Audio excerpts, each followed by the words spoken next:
Hey guys, how's it going? Gonna be doing two reviews today, alright? So the first one that's up is Titanfall, alright? This is gonna be an interesting game for me to talk about because I don't review multiplayer games. That's sort of my rule, to not review multiplayer games. And the reason for that is that with multiplayer games, you can rate it on how good the maps are, how fun it is to play, and stuff like that, but multiplayer tends to be a very vulnerable a part of the game where people can hack and they can ruin your experience, where basically the amount of fun you're having is contingent on how well you're doing in the game most of the time. So it's like you may suck at the game, you may say, oh, the multiplayer is awful. Some person may be really good at the game, say, oh, the multiplayer is great, and you just have all these different, opinions coming in, and it's all based on what people's experience was playing. And playing with people is unreliable because people play differently, people can abuse game rules, they can camp, they can do all these sorts of crap that pretty much make multiplayer a very inconsistent experience, which is pretty good if you're going into there and you don't want to experience the same thing over and over again, but for review purposes, it's kind of hard. So, I don't review multiplayer games simply for that reason, so why am I reviewing Titanfall? Pretty much because this is the big Xbox One exclusive, they want to call it, for Microsoft, and they're really, they're kind of pushing this game as this is the reason to get the Xbox One for. And I wanted to give my 2 cents on the game. I probably played it for almost 10 hours, I would say. Probably not even over 10 hours, to be honest. But I feel like I got enough flavor to give you guys a good, unbiased opinion about the game and what I think about it. Alright, so Titanfall is made by Respawn Entertainment. We all know those guys are the people who basically took Call of Duty to, up here with Call of Duty 4 Modern Warfare and Call of Duty Modern Warfare 2. Those were the 2 games that they worked on, and those were really, still to this day, pretty much people consider some of the best, even the best Call of Duty games out there. So I'm not so up to date on the whole, why they left Activision, what that whole deal was. I don't know. All right, they left Activision for some reason. I think they were kicked out or something like that. But they started their own studio called Respawn Entertainment.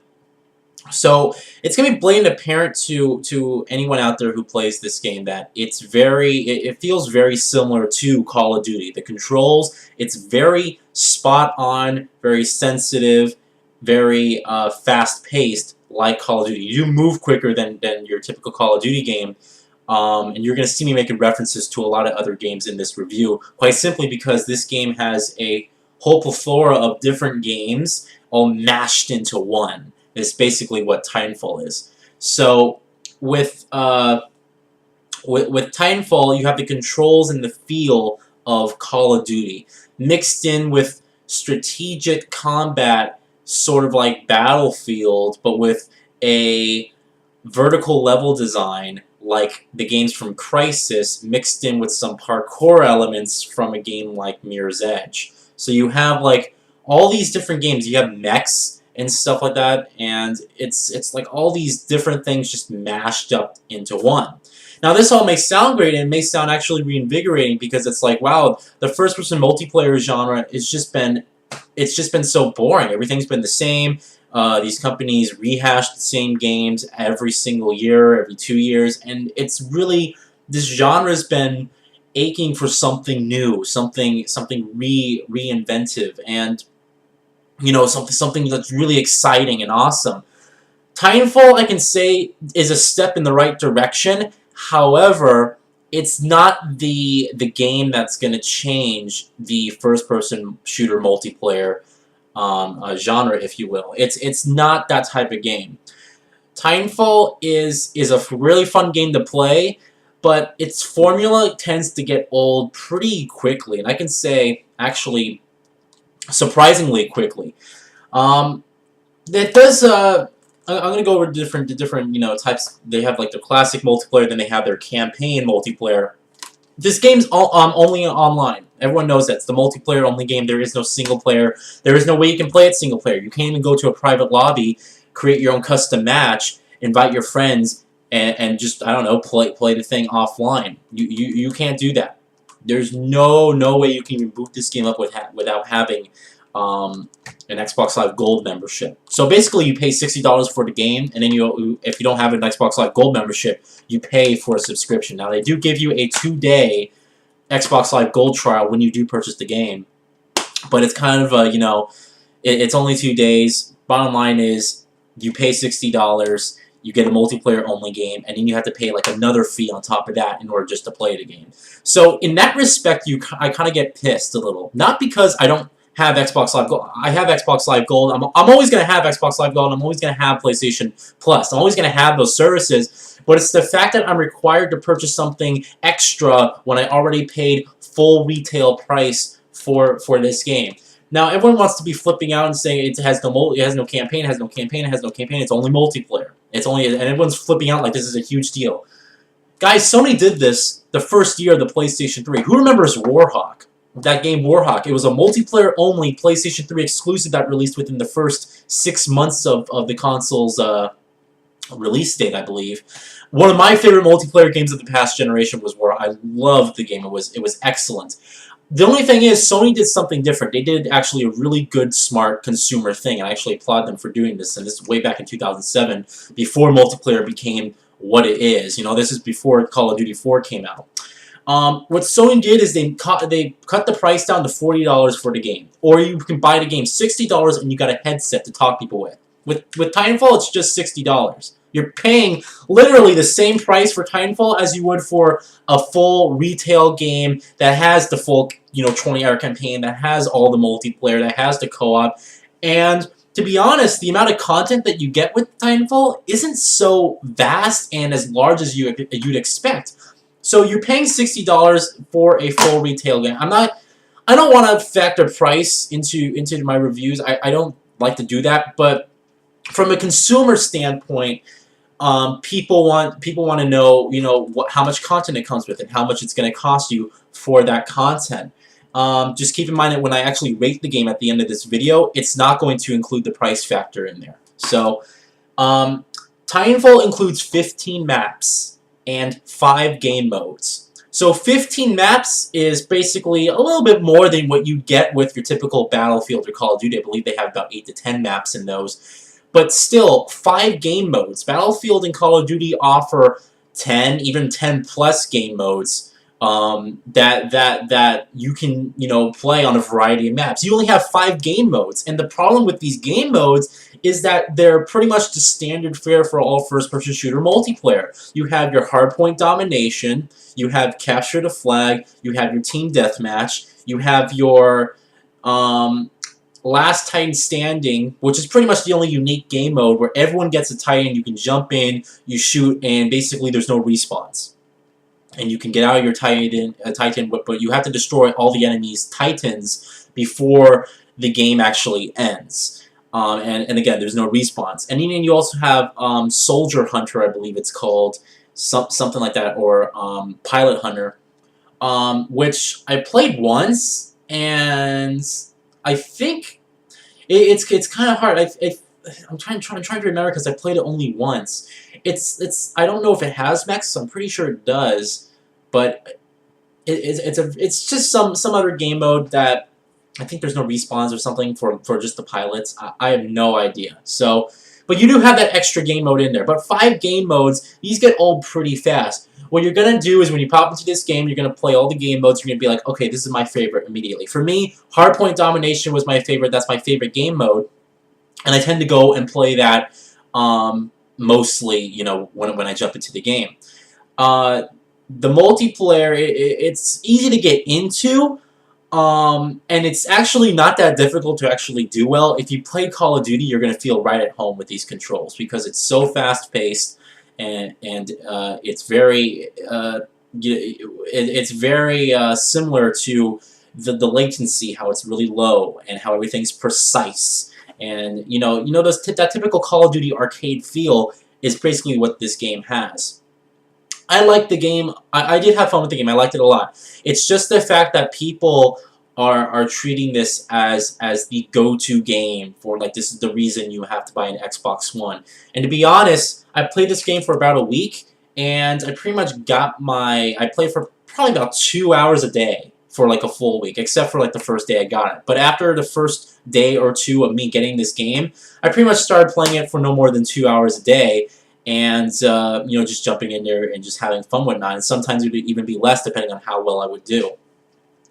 Now, Titanfall only has 6 on 6, which, you know, is a big controversial thing. It's not a problem, and the reason it's not a problem is because you have the AI opponents and team members put into this game. So upon you having 6 human players on your team and playing against 6 other human players, you have AI. Now, these AI are pretty much stupid, but they act as sort of the cinematic presentation when you're playing the game. So you're playing a match of Titanfall. You see basically a bunch of chaos just all going around you. You see people killing each other over there, and it's actually, depending on the map, it's pretty difficult to find an actual human player. More often than not, you're going to be killing a lot of people. You're going to look at your scoreboard, and you'll be like, well, I got 2 kills. Well, I killed at least 20, but the rest are AI players, and your kills, AI kills, excuse me, do not count against your actual in-game multiplayer kills. It's just points. So it's cool to look at because you have this big war going on in front of you. It's just, it's distracting because you don't know whether or not that the person you're about to kill is a human or AI opponent, and there's so much of them, and it's really hard to find a AI opponent in the game. So, I'm sorry, a human opponent in the game. Now, the AI does not get Titans, thank God. So only human pilots can get Titans, and the way you get Titans is by equivaling the certain amount of points, and basically when you equivalent the limited or the least amount of points that you need, a timer starts ticking down. It's like 2 minutes before you can get your next Titan. Now, before you can get that Titan, you can kill more people and complete more challenges, and it would decrease the time every time. So even though it says you have 2 minutes until you get your Titan, you can reduce that down to 30 seconds if you really are doing well and you complete a lot of challenges. And you can call your Titan down at any time. Now, while the Titans are easy to control because it's very familiar to a first-person shooter, I did find myself having more fun not using the Titans and rather calling my Titan in and pressing the follow command so he would follow me around or guard a specific area. I found myself to be much more lethal and having a lot more fun on foot rather than playing in a Titan. Now, the Titans are really cool when you do get in duels with each other. They are slow, and you do have to utilize them very strategically. You have this shield that regenerates over time. You have your base health and your shield. Now, you can take a certain amount of hits before your shield basically gets broken, and then you start taking shots to your main health. And then what you're supposed to do is you're supposed to go into cover, you wait about 10 seconds, your shield recharges, and you can go out there and fight, but your base health stays whatever damage you got done the same.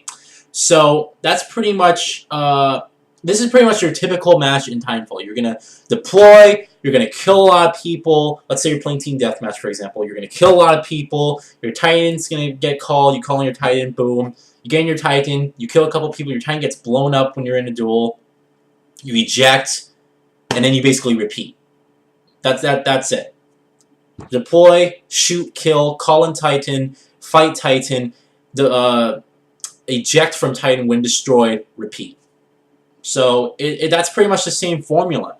And even for the game modes, like Hardpoint Domination, you know, it's kind of cool. Okay, I have to go run from this side to the map and this side to the map and back and forth. But it's just, you know, it's your typical first-person shooter type of style of game modes. Except the Titans are in here, and you have the Titan combat.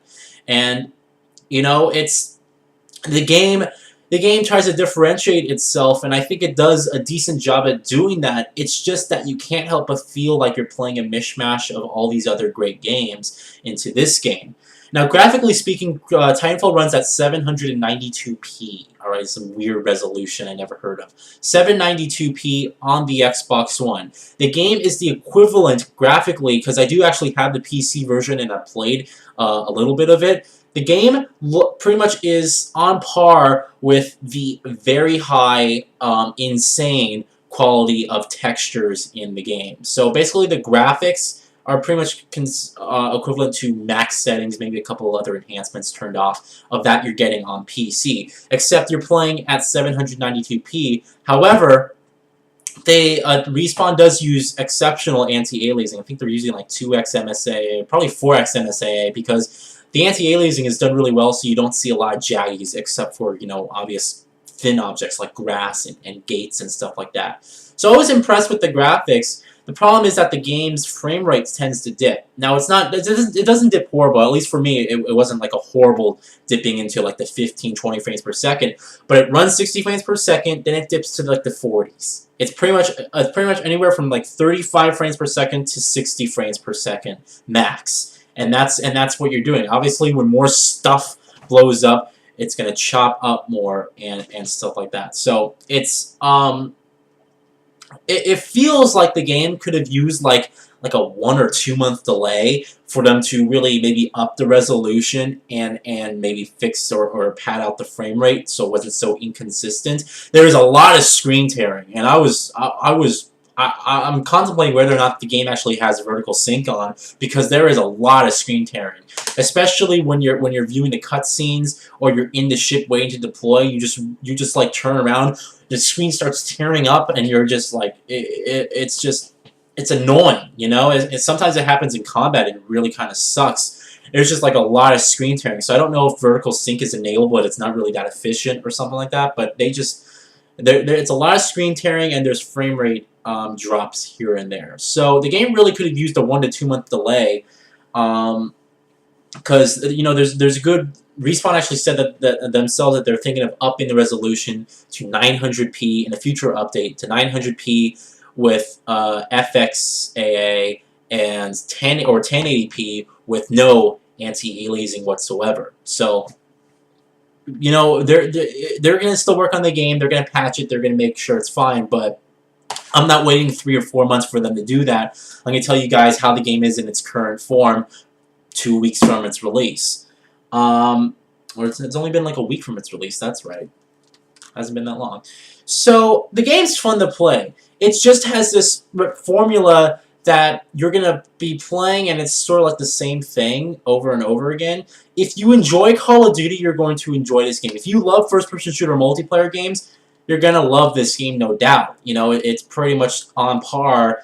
You know how much fun you're having with those other multiplayer games. The problem is that it just doesn't offer variety when you're actually in there, you know, playing the game. It's like I said, it's that same formula: deploy, kill Titan, you get killed, eject, deploy, or eject, shoot more enemies, and just repeat, and that's what you're doing even in the other game modes. So Titanfall, you're gonna be making your own experience when you play the game. It's a lot more epic, and it gets exciting when stuff really gets intense.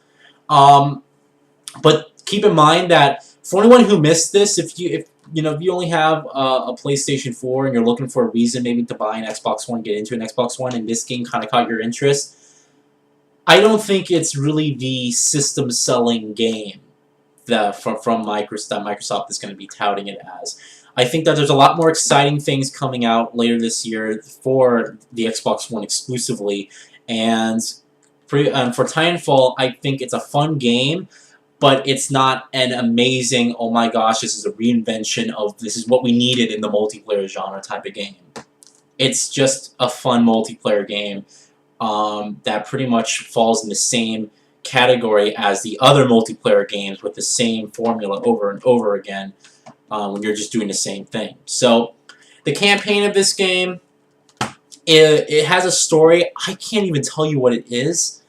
The story is really weird how they do it. You go into the campaign of the game, it puts you in a lobby with other people, you get into the game, you watch a cutscene, you get deployed into the match, and in the top right-hand corner, while you're playing the game, there's chatter going on between the different enemy or different team leaders, you know, between each other. So they're like, oh, you know, my robots are gonna kill your humans, and the militia are like, oh, well, why do you have to be so mean all the time? And it's like this constant batter going back and forth, and it's like, yeah, that's cool to look at when I'm playing the game, but I'm not paying attention. I'm not paying attention to these guys talking. I'm paying attention to playing the game, and that's the problem. There's really isn't a campaign. There's a story, but it's so weak, and you're so engrossed in the game's gameplay that it's immediately dismissed. So it's like you shouldn't have even bothered to put the campaign in there. When I play the game normally, when I boot it up, I usually go into the campaign, and the reason is because I just like seeing that all these epic set pieces happen. There's some great set pieces while you're playing the game, and I think that they actually add to the game, make it a little bit more fun. So every single time I'm pretty much playing this game, I'm always playing the campaign mode of the game. Even though I beat it, I beat both sides of the story, and you know, nothing's really changed outside of that of the main formula. It's just cool when you're playing the game to see batter going on in the top right hand corner and seeing all these epic explosions happening in the background of the game. So that's why I don't go into like the classic multiplayer mode. I just have more fun jumping into the campaign and playing the game from that perspective. Now, you can actually literally lose every single... There's 9 matches in the campaign against these two teams. You can lose every single match in the campaign and still pass the campaign. And to be honest, I don't think there's different endings depending on how well your team does. Which is really kind of pathetic because, you know, it's like... It can be a push back and forth. Oh, the militia's leading us up by 1. We win this last match, we'll be tied. And then you guys are tied, and there's one more match before the campaign ends, and whoever wins this match wins the whole storyline. They don't do it like that. It's like you play through it, you beat it, that's it. So, in short, Titanfall is a fun multiplayer game. I think it's pretty good. The problem is that its formula does dry out over time, and I found myself these days not being able to play it for more than really 2 hours. This might be a game that you're just gonna jump in. This is like this is what I do with Call of Duty every year. I buy it, I put it in, I play it for about 2 or 3 days, kind of hardcore, and then pretty much almost every day, maybe every other day after that. Not anymore because, you know, I'm done with Call of Duty, but pretty much every other day I would go in there, I'll play about an hour, 2 hours of the game, just to jump in there and have some fun until I finally hit the max ranking and I don't play, you know, the multiplayer until the next installment of Call of Duty. That's what Titanfall is to me. Now, this is the game I'm going to be jumping into for about an hour, maybe 2 hours a day. It's fun, it just can't keep my interest long enough to warrant me sitting here and playing it for 6 to 8 hours straight, like I could with an interesting story and campaign. So that's what I have to say about Titanfall. It's a good game. I think you guys should definitely try it, and you know, let me know what you think in the comments. It's fun. It's just not the be-all, end-all. This is the reason why you need to buy an Xbox One. And to keep in mind, EA bought the license, they secured the license rather, of the Titanfall, Titanfall and Respawn. So they already released a public statement today that the sequel will not be exclusive to Microsoft platforms. That when Respawn makes Titanfall 2, you guys are going to see it on the PlayStation 4, the PC, and the Xbox One. So you missed out on this? No worry, because this really feels like a prologue to what Titanfall 2 is going to be. This is what it feels like. It feels like Gran Turismo 5 Prologue. Or a Gran Turismo Prologue game. Metal Gear Solid Ground Zeroes. That's what this game feels like. It's light on the content, it's fun, but I don't think it has enough like oomph to warrant a $60 purchase full retail game. When Respawn makes Titanfall 2, they put an epic campaign in there, they have a bigger budget, they really expand on the multiplayer elements, then it's going to be a fantastic, worth $60 game. What they should have done is they should have done what Sony did with Warhawk and discounted this to $40. It wouldn't have been as bad. Actually, the game's free if you there's actually a bundle for Xbox One and Titanfall, and the game's free if you buy it. So, you know, I mean, if you're thinking about getting an Xbox One, you want a free game with it, here you go.